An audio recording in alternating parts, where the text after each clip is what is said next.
Jadi si dokter ODGJ itu sensi ya, nggak ada ya joker, mulut joker, nggak ada yang nyuruh yang menuduh kau itu bayar buzzer.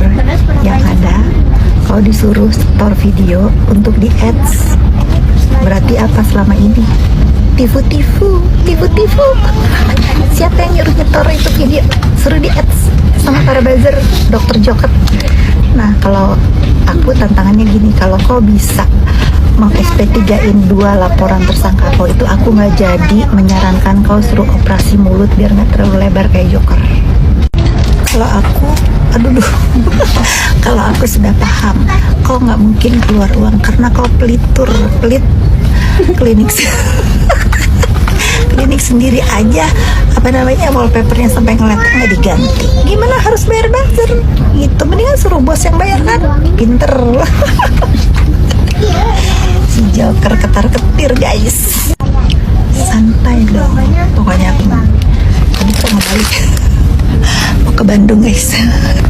Pokoknya aku sekarang mirroring orang aja apa aku balas ya, tidak akan aku diamkan lagi. Para pembuat onar di sosmed ini, bukan dia doang yang punya mulut, kepala ngegas ya, biar kita berenang sampai ke tepian.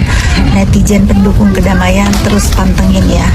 Sekarang mereka ini udah dagdikduk